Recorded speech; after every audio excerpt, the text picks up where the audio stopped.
So the Indiana Fever survived the game 2 elimination last game, and we're not going to waste no time. We're going to jump straight into game 2, dissect it, compare it to game 1. Let's just go over today's agenda. First, we're going to talk about the dream and what potential matchup problems they could cause for us in game 3. Next, we'll talk about Aaliyah Boston's post-game effectiveness. Can Aaliyah Boston's post-game improve? What can she improve on from game 2 that we saw that don't need a whole offseason to train for? You know, what she can come and practice on today, hopefully, and tomorrow, leading into game 3's game.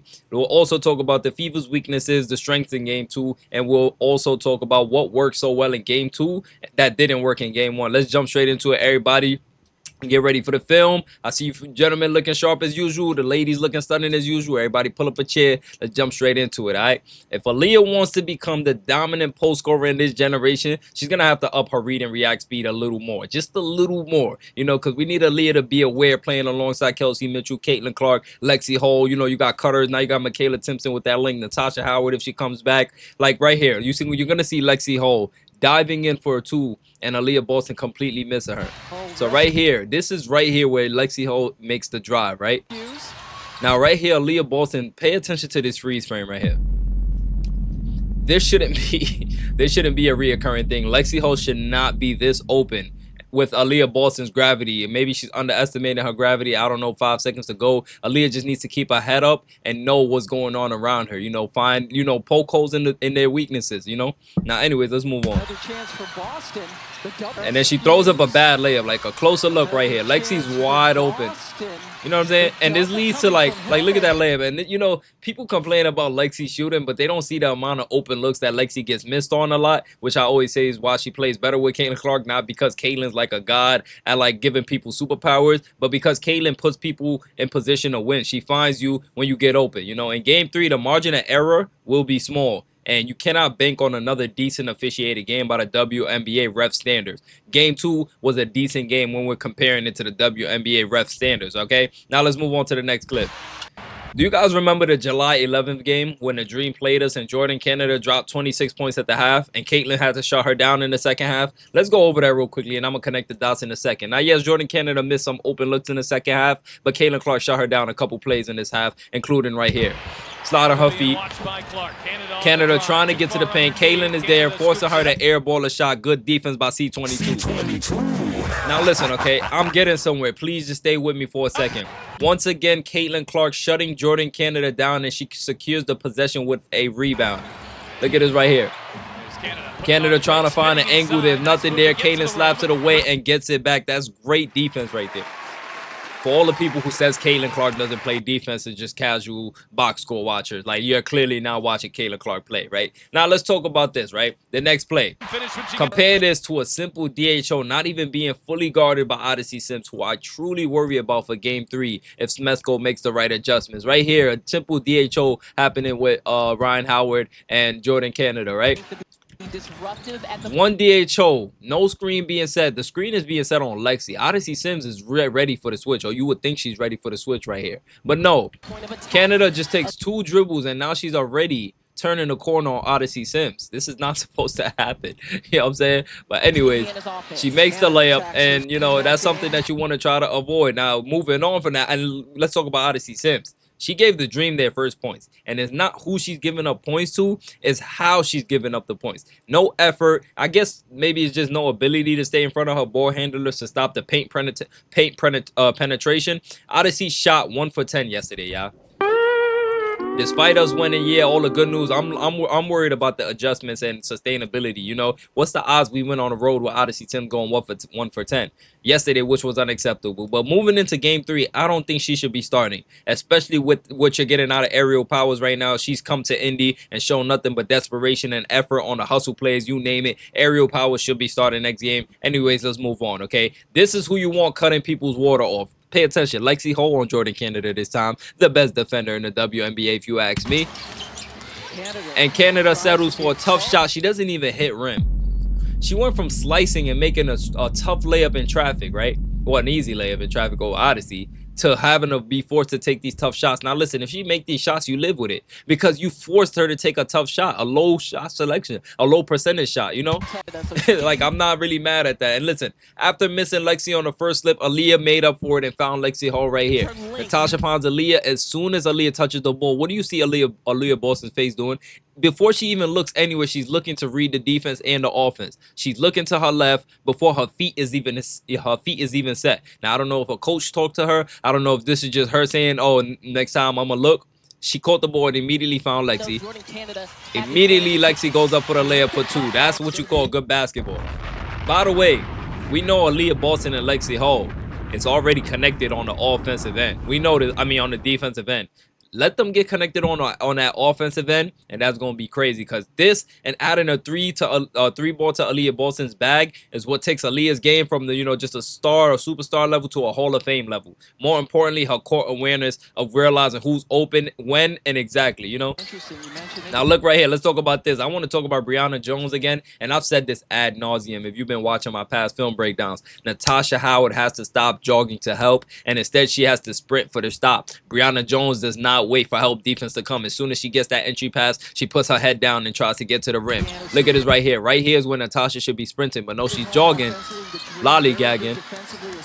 Excuse me. And Brianna Jones makes the shot. And when Bree Jones catches the ball in the post with her back turned to the help defenders, or if there's a defender nearby in her blind spot, there should be an automatic double team. Until she's forced to kick a pass out to a Naz Hillman, you live with that, and you'll die with that. With Naz Hillman taking those shots from there, you just keep the offense guessing. From right there, you just keep the offense guessing. Sometimes you double, sometimes you don't. But Naz Hillman is not gonna beat you, and if she does, you just gotta live with it. I'd rather that than Bree Jones scoring 20 points in the paint. Now let's move on.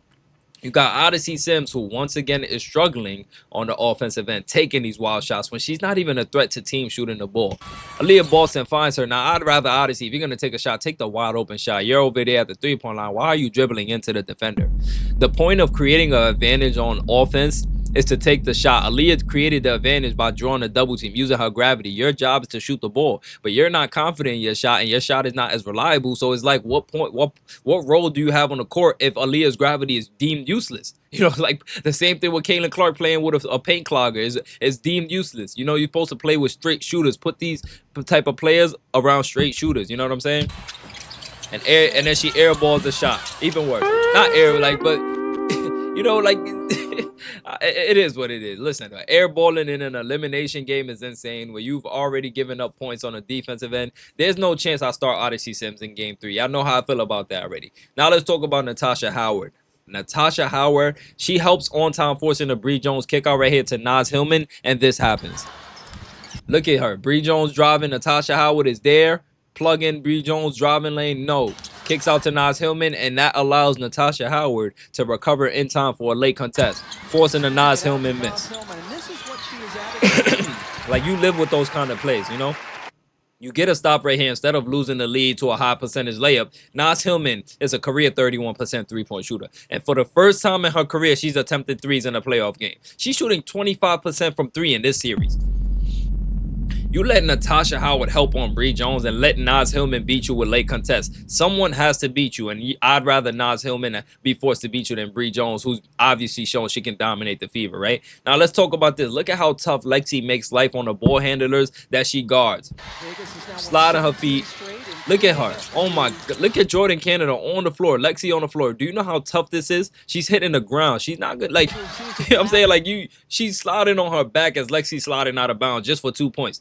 Right? Plays like this discourages Jordan Canada from not only exerting that much energy on Lexi again, but it discourages her from doing that to prevent injury in the future, And I want to talk about this play as well, where Lexi dives in, and this is one of my favorite, and exchanges with Kelsey, while Kelsey field cuts to a wide open 3 off a pin down from Natasha Howard on the left wing. So you see Lexi Hole's on the left wing, right? Kelsey Mitchell's on the left corner. I need y'all to pay attention because it might get a little tricky if you don't really know too much about basketball. They're going to exchange, which means Lexi is going to end up where Kelsey is, and Kelsey is going to end up around where Lexi is, which is kind of called, it's like called an exchange, right?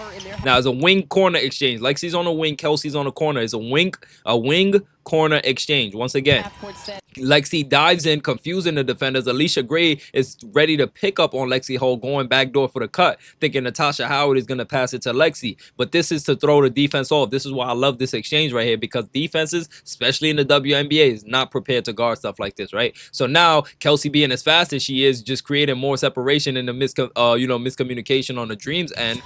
Get a simple DHO. Now look at how wide open Kelsey Mitchell is. Like, this is what I mean when I say I want to see plays being drawn up for the Fever, because when they're running plays, when they're running action, they're almost unbeatable. I don't care who's playing. As long as you got Kelsey, Aaliyah Boston, if Caitlin's there, you have a chance. You know, as if you don't got none of them, of course, you don't really have a good chance. You got Lexi, Aaliyah, Kelsey, Caitlin. Like, come on, what are we talking about right now? Kelsey wide open. Listen to the sound the net makes. Oh my. Oh, that's basketball therapy right there. One more time. Just the sound of that net right there was butter. Oh my goodness, that was beautiful. That's one of my favorite plays, okay? Now let's talk about Lexi's great defense going unnoticed as always. Look at this right here. Lexi on Ryan Howard. The referees ended up calling this a foul on Lexi Hall. Pay attention.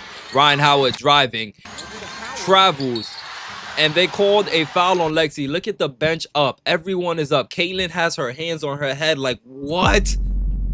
I can't believe this. Let's do it in slow motion. You can clearly see in slow motion Ryan Howard takes her first step right here. That's one step, right? She takes her second step right here. That's two steps. Her left step.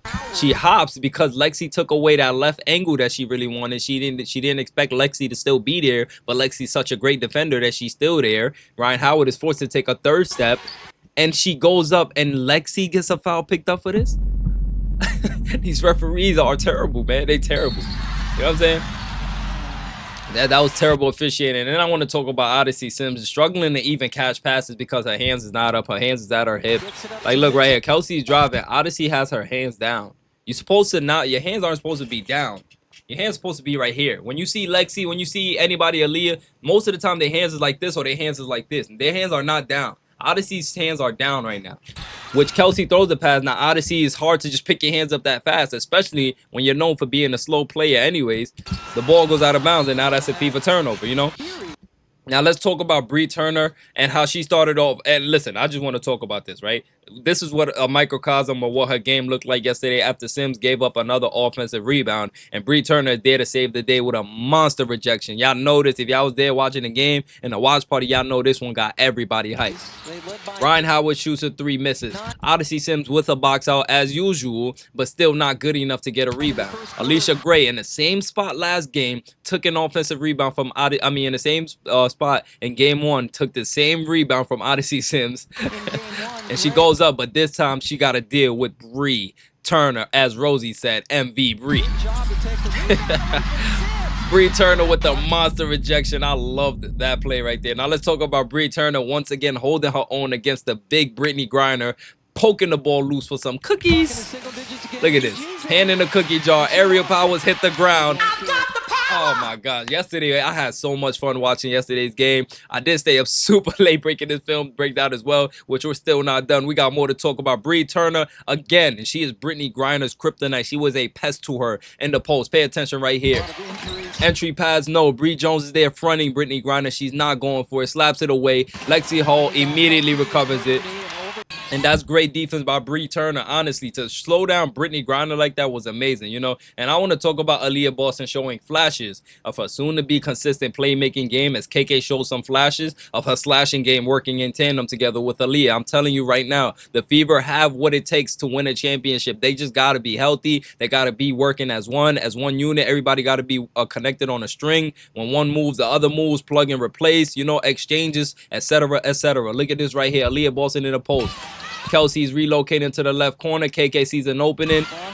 Aaliyah's trapped by two. She's looking, sees over the defense. KK knows it's time to dive. She dives in over the smaller Alicia Gray. That's great recognition from KK and great awareness from Aaliyah Boston. You know what I'm saying? And listen, with KK, everyone says she'd be inexperienced. She'd be foul baited easily. Let this shut up all the talking heads who think they know something, okay? Michaela Timpson, as I said, yes, she's a rookie, but she's not your average rookie. She is a great defender. You know what I'm saying? Her ceiling can be one of the greatest defenders, if not the greatest defender the WNBA has ever saw. Look at KK in the post right here, though. Look at her. Not rattled. And one. Look at the crowd into it. CC's up, everybody's up, and one during. Listen, let's talk about how big that was. KK with an and one during the closing quarter of an elimination game. I don't ever want to hear KK slander again, okay? Let's talk about aerial powers real quick. On to aerial powers. I've got the power! My goodness, did we strike gold with aerial powers. That engine, that defensive ability, her personality, her blue-collar mentality, everything you want in a role player aerial powers brings. You know what I'm saying? Look at her right here. Despite being boxed out, she swims around the box out and gets the rebound. They try to take it away. She spins around over the double team. What does aerial power do? Goes up for and one. Oh my. I've got the power. Aerial powers is something else, y'all. I need to see her on the Fever 2026. And listen, let's talk about Lexi Hall once again, bringing the building down after a Shea Petty steal to close the third quarter, which was kind of the shot that won the game momentum-wise, putting an exclamation on a dominant third quarter performance. Shea Petty with the steal. Oh, that was Kelsey with the steal. To Aaliyah. Aaliyah to Lexi for three. My goodness. Do you hear that crowd, chat? Do you hear that crowd? They got super loud in there. Let's run it back one more time. Just listen to this crowd right here. Hold on. Just listen to this crowd. Oh my gosh, chat. Now let's talk about this as well. All right, Kelsey Mitchell, my gosh, her defense is just it continues to improve. Okay, let's talk about Kelsey Mitchell right here. I want you guys to pay attention to this right here. Kelsey Mitchell is defending her, right? Now, Kelsey Mitchell has been amazing this series defensively in the passing lane. She's becoming a real threat in the passing lanes, using her speed to convert her opponent's turnovers into points for the most part. But here, right here, is not leading to a bucket, but it showcases her nose for sniffing out these passes. Right here, Kelsey Mitchell prevents Brittany Griner from getting the ball, which would have Naz Hillman cutting on the weak side, which means they would have an easy 2 points. You know, it's only a 3-point game. This is the first quarter, but these are momentum swings. These are the plays people underestimate. How you start games can dictate how you finish games. You know what I'm saying? It could lead up to your rhythm, all types of things. But Kelsey gets the steal, takes away points from them, and in return stops the Dream from scoring and potentially puts points on the Fever. Then you know what I'm talking about. Now I want to talk about why the Fever can win this series. I think the Fever can win this series because Coach Smesco from the Atlanta Dream, he's overlooking how dominant the double big lineup worked out in the regular season. I would expect for tomorrow's game 3, him to roll out with Brittany Griner in the starting lineup if he knows what's best for the Atlanta Dream. I hope the Fever is prepared to guard it. We have hella film to know how to guard it. We have reps now with Bree Jones in the post, how we've sent help at them last game, you know, forcing her to kick out to Naz Hillman, who shot terrible last game. There's so many ways that we can beat the Dream, but listen, so many ways they can beat us as well, because my fear was Odyssey Sims being hunted on defense by the Ryan Howard, Alicia Gray, and Jordan Canada trio. Did that happen yesterday? No. I'm glad it didn't happen, but I won't be oblivious to the fact that it's still a weakness in our game that has yet to be exploited. Anyways, if you enjoyed this film breakdown, this is the end of it. Please hit the like button. It supports me a lot. Hit the sub button. We're literally only 16 subs away from 27.2. You guys have shown amazing love. If y'all want this to continue, just support, you know, show love. Hit the subscribe button. Hit the like button. It's free. And I'll see you guys in the next one in the live watch party tomorrow. Be there or be square, baby. Fever in full. Okay?